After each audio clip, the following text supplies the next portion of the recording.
Imagine uma encosta coberta por um manto de neve branca e silenciosa, onde o vento gelado corta o rosto e o som das lâminas de esqui deslizando no gelo é a única trilha sonora.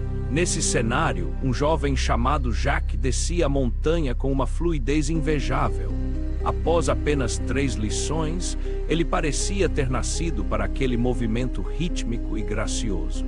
Enquanto isso, uma observadora atenta permanecia no topo, ciente de que jamais alcançaria aquela mesma desenvoltura física. Para ela, o cerebelo, aquela parte do cérebro responsável pela coordenação motora, era 20% menor do que o considerado normal. No entanto, onde o corpo falhava em agilidade, a mente florescia em uma arquitetura interna de precisão absoluta. Enquanto Jacques dominava as pistas, ela se dedicava a transformar o ambiente ao seu redor de uma maneira que ele jamais conseguiria. Com as mãos firmes e uma visão que traduzia o mundo em formas e estruturas, ela restaurou a plataforma do teleférico, instalou tábuas de pinho perfeitamente alinhadas, aplicou o verniz com paciência e pintou uma borda branca impecável. Mais do que isso, transformou uma cabana de compensado, antes feia e utilitária, em algo dotado de uma graça estética que seus próprios movimentos físicos não podiam imitar. Essa experiência inicial não foi apenas um passatempo juvenil, mas a primeira grande lição sobre como identificar e aplicar pontos fortes onde a natureza parecia ter imposto limitações. Naquela época, o conceito de pensamento visual ainda não fazia parte de seu vocabulário, mas a consciência de que o desenho era seu santuário e sua maior competência já estava profundamente enraizada. Ela usou o que a natureza lhe deu e explorou cada centímetro dessa capacidade, sem saber que estava prestes a questionar as fundações de como a sociedade entende o talento e o esforço. Havia ali um mistério que começava a se desenrolar. Se o cérebro possui uma arquitetura fixa, como alguns podem realizar proezas enquanto outros tropeçam no básico. E mais importante, seria possível que a verdadeira genialidade residisse justamente naquilo que as métricas convencionais ignoram. O palco estava montado para uma investigação profunda sobre a essência da mente humana, onde a beleza de uma placa pintada à mão poderia ser o primeiro indício de um universo cerebral vasto e inexplorado. O debate sobre o que molda um indivíduo, se a herança genética ou o ambiente em que cresce, é uma das discussões mais antigas e persistentes da humanidade. No cenário contemporâneo, a ideia de que o esforço exaustivo pode superar qualquer barreira biológica ganhou força com a popularização de conceitos como a regra das 10.000 horas. Essa teoria sugere que, para se tornar um especialista em qualquer campo, seja na música, nos esportes ou nos negócios, bastaria dedicar uma década de trabalho árduo e prática deliberada. A promessa é sedutora. Qualquer um poderia chegar ao Carnegie Hall ou se tornar um mestre das finanças, desde que estivesse disposto a pagar o preço em horas de dedicação. No entanto, essa visão muitas vezes simplifica demais a complexidade do cérebro humano. Frequentemente, a cultura popular interpreta essa regra de forma a excluir o talento natural da equação, transformando o sucesso em uma mera questão de persistência matemática. Um exemplo frequentemente citado é o de um dos investidores mais bem-sucedidos da história, que desde a infância demonstrava uma inclinação quase sobrenatural para a alocação de capital e o cálculo de riscos. Analistas modernos tentam argumentar que ele não nasceu com um dom direcionado, mas que sua trajetória foi fruto apenas de prática precoce. Mas será que alguém que compra suas primeiras ações aos 11 anos, e antes mesmo de terminar o ensino médio, já acumulou riqueza suficiente para comprar uma fazenda, é apenas o resultado de horas de trabalho? Ou estamos diante de um cérebro que já veio conectado para compreender os fluxos do mercado e as nuances do risco de uma forma que a maioria das pessoas jamais conseguirá, independentemente de quanto pratiquem? Ao colocar toda a ênfase na criação e no esforço em detrimento da natureza biológica, corre-se o risco de prestar um desserviço tanto aos naturalmente dotados quanto àqueles que enfrentam desafios neurológicos reais. A realidade sugere uma fórmula diferente. O talento somado ao esforço é o que gera o sucesso extraordinário. Negar a existência de predisposições naturais cria expectativas irreais que podem levar à frustração profunda. Afinal, nenhum trabalho árduo no mundo pode apagar completamente as diferenças estruturais de um cérebro, como um cerebelo menor ou uma fiação neural distinta. A verdadeira questão que começa a emergir não é como ignorar essas diferenças, mas como compreendê-las para que cada mente encontre seu terreno mais fértil. Onde termina a biologia e onde começa a influência do ambiente. Essa é a tensão central que nos leva a olhar para o cérebro autista não como uma coleção de erros, mas como um mapa de possibilidades singulares que esperam para serem decifradas. Para ilustrar o abismo entre o desejo e a predisposição biológica, consideremos o caso de dois jovens que, no final da década de 60, tiveram acesso à mesma tecnologia de ponta. Em um canto do continente americano, um jovem chamado Bill Gates tinha à disposição um terminal de teletipe em sua escola secundária. Ele se tornou obcecado por escrever códigos, passando horas a fio imerso em sequências lógicas que, anos depois, transformariam o mundo. No mesmo período, em uma faculdade na região da Nova Inglaterra, outra estudante tinha acesso exatamente ao mesmo tipo de terminal, conectado ao computador central de uma grande universidade. Ela sentia uma atração magnética pela tecnologia. A mensagem impressa no papel que dizia Hacks diz, olá, despertava nela uma ansiedade e um entusiasmo genuínos. Ela queria, com todas as suas forças, dominar aquela máquina e entrar no mundo da programação. No entanto, apesar de todo o acesso e de todo o esforço, os resultados foram nulos. O cérebro dela simplesmente não funcionava para a abstração dos códigos de computador. Era uma constatação dura. 10.000 horas conversando com aquele computador jamais a transformariam em uma programadora de sucesso. Seu talento não residia nas linhas de código invisíveis, mas na construção visual e concreta do mundo. Essa discrepância revela uma verdade fundamental.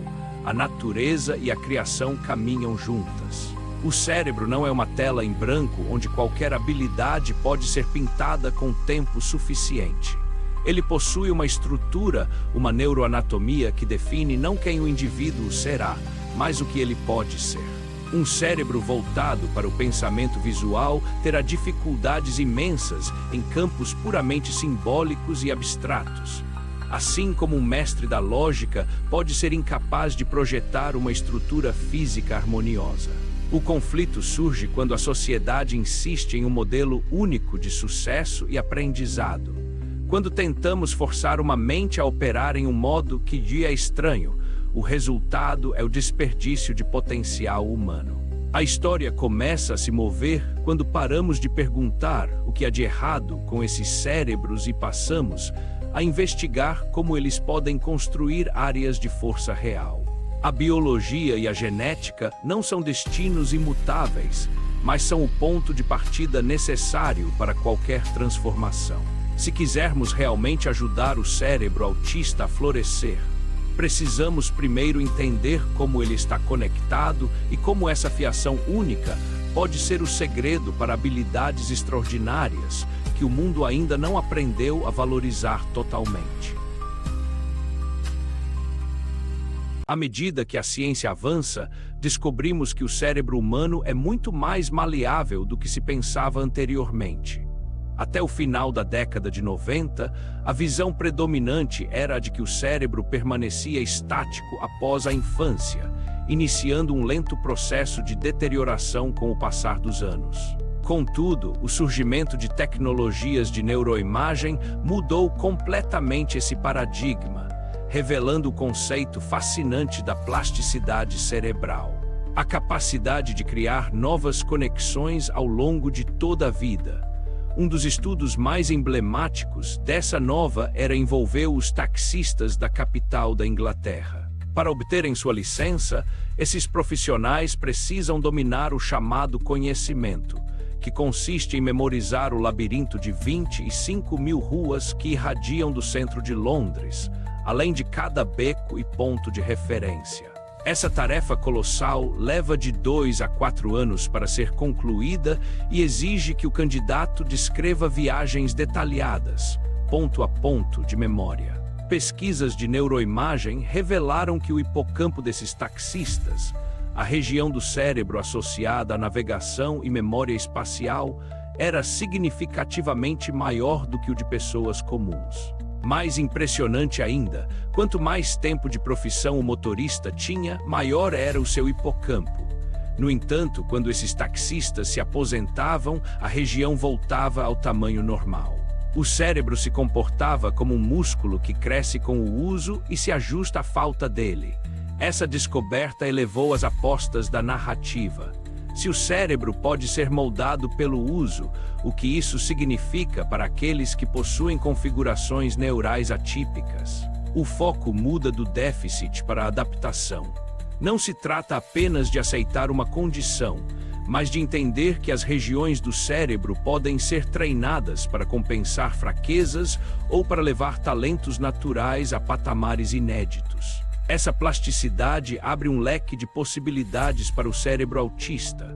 Se uma área responsável pela comunicação social é menos ativa, outras áreas, como o córtex visual ou as regiões ligadas ao processamento de padrões, podem ser intensamente desenvolvidas. O desafio, porém, reside na tensão entre a biologia herdada e a capacidade de mudança. Até onde vai o poder da prática e onde a estrutura básica impõe um limite intransponível? A resposta parece estar no equilíbrio entre reconhecer as limitações e explorar a fundo as avenidas que o cérebro já prefere percorrer. O movimento da história agora nos leva a explorar casos onde a reorientação cerebral atingiu níveis quase milagrosos, desafiando tudo o que pensávamos saber sobre os sentidos e a percepção. A exploração profunda da plasticidade cerebral nos leva a casos extraordinários que parecem saídos da ficção, mas que são evidências reais de como a mente se adapta. Um homem no continente asiático, conhecido como SK, viveu quase 30 anos na penumbra devido a uma condição congênita que o impedia de enxergar com clareza. Para ele, o mundo era um borrão de manchas sem sentido. Quando finalmente recebeu lentes corretivas, a expectativa médica era baixa, pois acreditava-se que a janela para o desenvolvimento da visão já havia se fechado para sempre em seu cérebro. Inicialmente, ele via apenas formas bidimensionais e não conseguia reconhecer objetos complexos, como uma vaca, a menos que eles se movessem. No entanto, após 18 meses de estímulo constante, algo mudou. O que se transformou não foram seus olhos, mas o modo como o cérebro processava as informações. SK começou a distinguir cores, brilhos e profundidades que antes eram inexistentes para ele. Seu cérebro aprendeu a ver.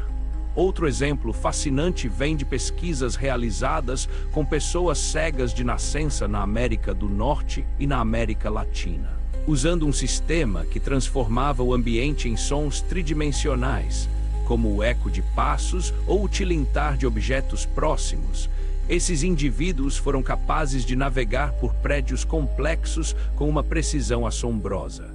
O que as neuroimagens revelaram foi um fenômeno de reorientação funcional.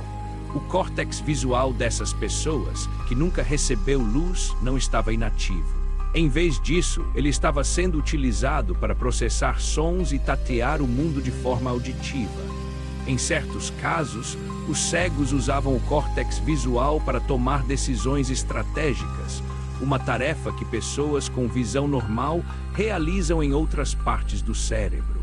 Esses exemplos trazem uma textura emocional rica à narrativa. Eles mostram que o cérebro humano é um sobrevivente resiliente, capaz de colonizar áreas ociosas para garantir a funcionalidade. No contexto do autismo, essa percepção é revolucionária. Se um cérebro não processa bem a linguagem falada, ele pode estar utilizando seu imenso córtex visual para mapear padrões lógicos ou criar imagens fotorrealistas de uma complexidade impressionante. A jornada pessoal de muitos indivíduos no espectro reflete essa mudança. Habilidades que antes eram vistas apenas como obsessões ou comportamentos estranhos começam a ser entendidas como o resultado de um cérebro que se religou para encontrar excelência em nichos específicos. A compreensão de que o cérebro se comporta como um organismo vivo em constante adaptação sugere que o segredo para o desenvolvimento não é forçar a normalidade, mas fornecer os estímulos certos para que as áreas de força floresçam. No entanto, essa descoberta traz consigo uma nova complicação. Como o mundo moderno, com sua enxurrada de informações e mudanças tecnológicas, afeta esses cérebros tão especializados e sensíveis. Apesar das promessas da plasticidade cerebral, a realidade impõe complicações que testam a resiliência do indivíduo. O mundo está em constante transformação, e o que antes era uma força pode se tornar uma vulnerabilidade diante de mudanças externas. Um exemplo vívido disso é a transição tecnológica que afetou profundamente as profissões de design e arquitetura. Durante décadas, a habilidade de desenhar plantas à mão com precisão milimétrica foi um diferencial valioso. No entanto, a chegada da máquina de fax e, posteriormente, dos softwares de desenho digital mudou as regras do jogo. A motivação para criar desenhos manuais caprichados desapareceu quando a velocidade e a reprodutibilidade técnica se tornaram as prioridades do mercado. Para uma mente que encontrava sua identidade e sua paz no detalhamento visual cuidadoso, essa mudança foi um golpe silencioso. Além disso, a forma como a educação e a terapia são estruturadas muitas vezes ignora essa natureza mutável e especializada dos cérebros autistas. O sistema educacional tende a tratar todos os alunos como se tivessem o mesmo perfil de aprendizado, o que cria um conflito direto com aqueles que possuem talentos específicos em áreas como o pensamento por padrões ou o pensamento por palavras e fatos. Quando uma criança demonstra uma obsessão por um tema específico, a reação automática de muitos educadores é tentar eliminar esse comportamento, em vez de canalizá-lo. Essa abordagem cria uma tensão não resolvida. Ao tentar normalizar o indivíduo, corre-se o risco de atrofiar justamente as áreas de maior potencial.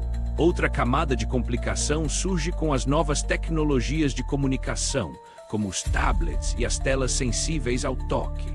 Embora essas ferramentas possam ser libertadoras para alguns, eliminando o cansaço visual de alternar entre o teclado e o papel, elas também podem se tornar armadilhas de isolamento se não forem usadas com um propósito claro. O desafio é encontrar o equilíbrio entre usar a tecnologia para potencializar o talento e evitar que ela se torne apenas mais uma fonte de distração obsessiva. A pressão aumenta quando percebemos que a sociedade exige cada vez mais versatilidade, enquanto o cérebro autista muitas vezes prospera na especialização profunda.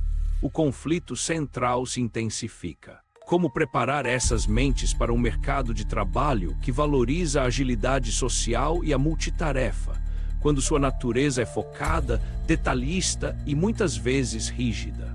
Essa tensão entre a necessidade de adaptação social e a preservação da essência cognitiva nos leva a um ponto crítico na compreensão do autismo.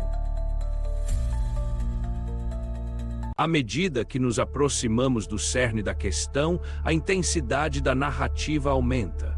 O foco nos déficits e no que está errado com o indivíduo autista atinge um ponto de saturação insuportável. Pais, professores e os próprios indivíduos muitas vezes se veem presos em um ciclo de frustração, onde o rótulo de um diagnóstico se torna uma sombra que obscurece qualquer luz de talento ou esperança. É um momento de pressão crescente, onde a pergunta fundamental clama por uma resposta.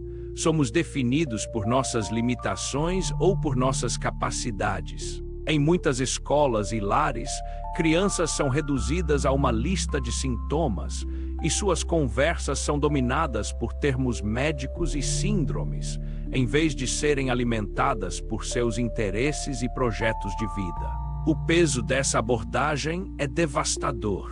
Ele cria uma barreira invisível entre o potencial do indivíduo e as oportunidades do mundo real. O sistema educacional, muitas vezes rígido e padronizado, age como uma prensa que tenta moldar pedras preciosas brutas em formas uniformes, ignorando o brilho único que cada uma emite. A tensão é palpável quando vemos jovens talentosos sendo impedidos de avançar porque não conseguem superar uma barreira abstrata, como a álgebra, enquanto suas mentes são perfeitamente capazes de compreender a geometria complexa ou a engenharia prática. Há uma sensação de inevitabilidade nesse conflito. Se não mudarmos a forma como enxergamos o cérebro autista, estaremos condenando gerações de mentes brilhantes ao ostracismo e à improdutividade. O clima de urgência se instala. Precisamos de uma revelação, de uma mudança de perspectiva que permita que o centro da discussão deixe de ser a doença e passe a ser a diferença. O mundo precisa entender que o que muitas vezes é visto como um comportamento obsessivo ou um detalhismo irritante é, na verdade, o motor de grandes inovações. A pressão por uma nova forma de educar e empregar se torna um imperativo ético e social. O palco está pronto para o momento em que a visão tradicional colapsa, dando lugar a uma compreensão mais profunda e humana do que significa ter uma mente atípica. O ponto de virada definitivo ocorre quando a perspectiva muda das margens para o centro. O cérebro autista não deve ser visto como uma versão quebrada de um cérebro normal, mas como uma especialização cognitiva valiosa. Essa percepção cristaliza-se na revelação de que existem 3 modos principais de pensamento que definem grande parte do espectro: o pensamento visual, o pensamento por padrões e o pensamento por palavras e fatos. Entender qual desses caminhos uma mente prefere percorrer é o que muda tudo. Imagine a clareza que surge ao perceber que uma criança que falha miseravelmente em álgebra pode ser uma desenhista técnica de nível mundial. Ou que um jovem que decora estatísticas de beisebol com facilidade assombrosa possui uma memória de fatos que o tornaria um bibliotecário digital insuperável. O momento de clímax ocorre quando reconhecemos que a sociedade moderna foi construída pela colaboração desses diferentes tipos de mentes, muitas vezes sem que soubéssemos. Grandes empresas de tecnologia no continente americano e na Europa prosperam graças à precisão e ao foco de mentes que estão solidamente no espectro, testando softwares com uma paciência e um olhar para o detalhe que mentes típicas considerariam exaustivos. A revelação é transformadora. O autismo não é apenas um desafio a ser superado, mas uma fonte de talentos que são essenciais para o progresso humano. Quando um empregador percebe que um funcionário autista é 20% mais eficiente em tarefas logísticas complexas, a caridade dá lugar à valorização real. O diagnóstico deixa de ser uma sentença e passa a ser um manual de instruções para o sucesso.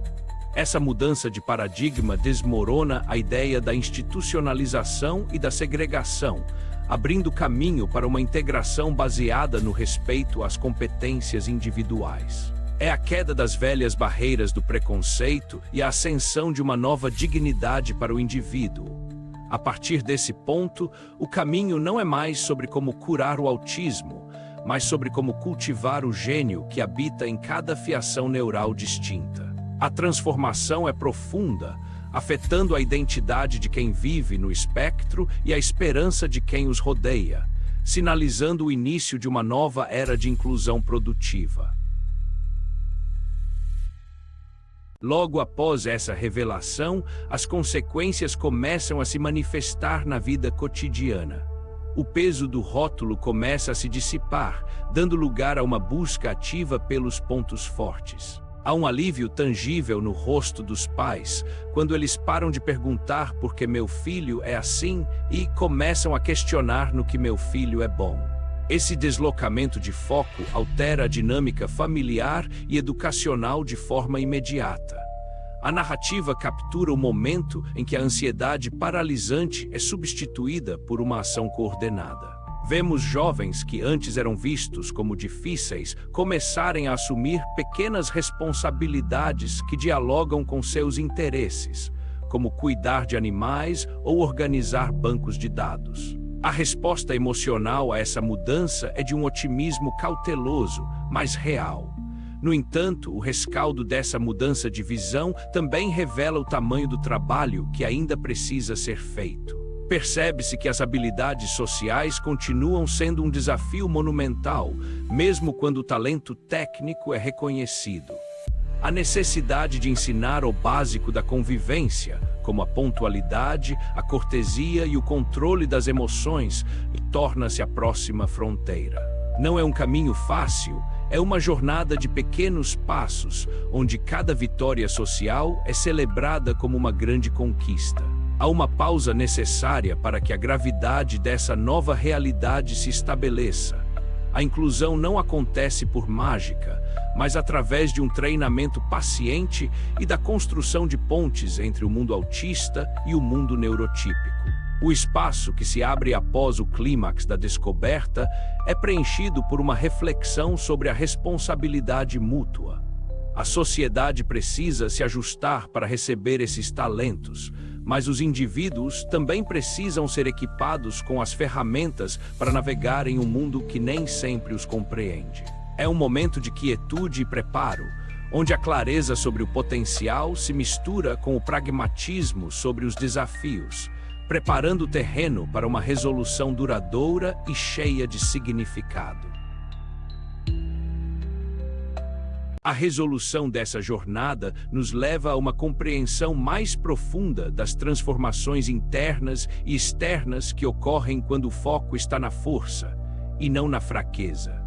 Vemos o surgimento do que pode ser chamado de indivíduos felizes no espectro e pessoas que encontraram seu lugar no mundo, não apesar de seu autismo, mas por causa dele.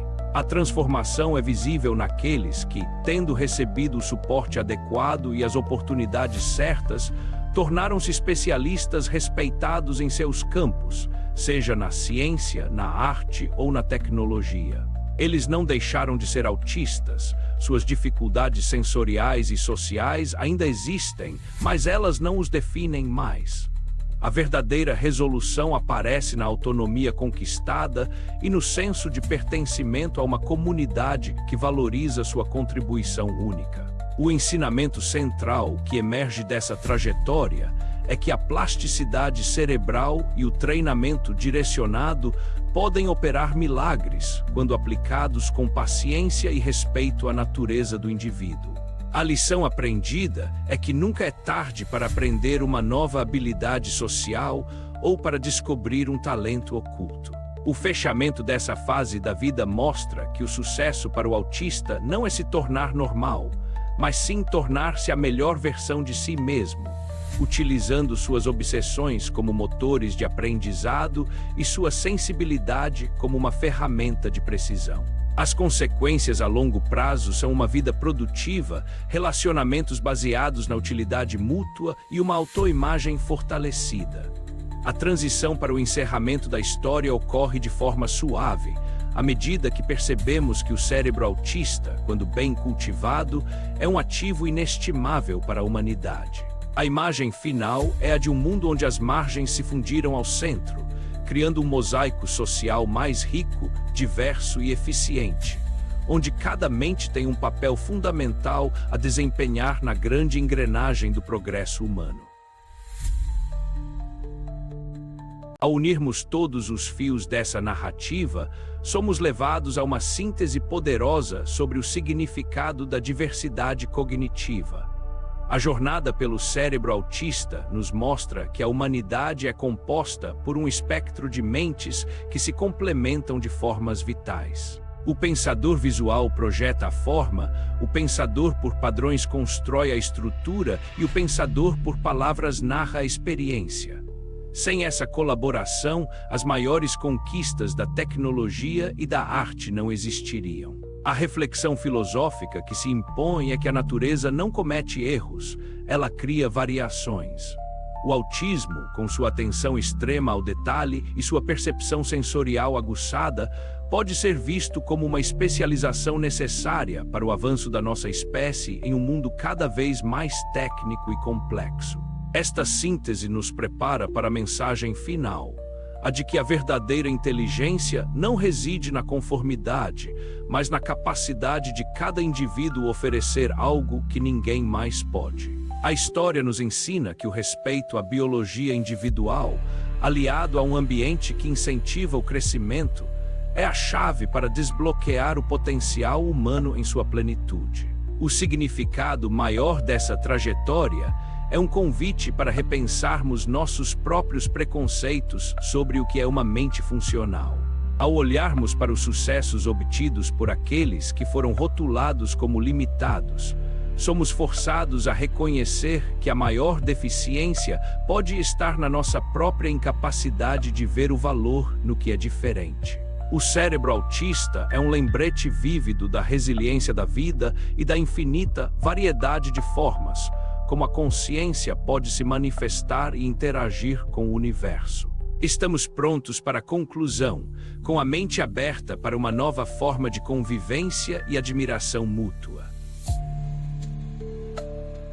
Concluímos esta jornada com a certeza de que o futuro do entendimento sobre a mente humana reside na valorização do indivíduo, cérebro por cérebro, característica por característica. O longo caminho que nos levou das instituições fechadas para o reconhecimento de talentos em grandes centros de inovação é uma prova do progresso da nossa sociedade. A essência do que foi discutido é que o autismo não deve ser uma barreira, mas uma identidade que, embora traga desafios reais, também oferece perspectivas únicas e essenciais. Fica a reflexão de que cada pessoa que encontramos pode estar operando em uma frequência diferente, enxergando padrões onde vemos caos ou cores onde vemos sombras. O verdadeiro fechamento dessa história não está em uma definição final, mas na disposição contínua de aprender com essas mentes singulares. Ao final, o que resta é uma mensagem de esperança e pragmatismo. Se oferecermos as ferramentas certas e o respeito devido, o cérebro autista não apenas se adaptará, mas brilhará, iluminando áreas da nossa realidade que antes estavam na escuridão. Que possamos levar adiante a lição de que o sucesso de um é o sucesso de todos, e que a colaboração entre diferentes modos de pensar é o que garantirá que continuaremos a construir um mundo mais inteligente, compassivo e inovador. A jornada por essas fiações neurais intrincadas nos deixa com uma clareza renovada sobre o valor da vida em todas as suas manifestações e nos convida a olhar para o outro com a curiosidade de quem descobre um novo continente de possibilidades. Que o eco dessas descobertas permaneça, inspirando pais, educadores e a sociedade a cultivar o gênio que habita na diversidade.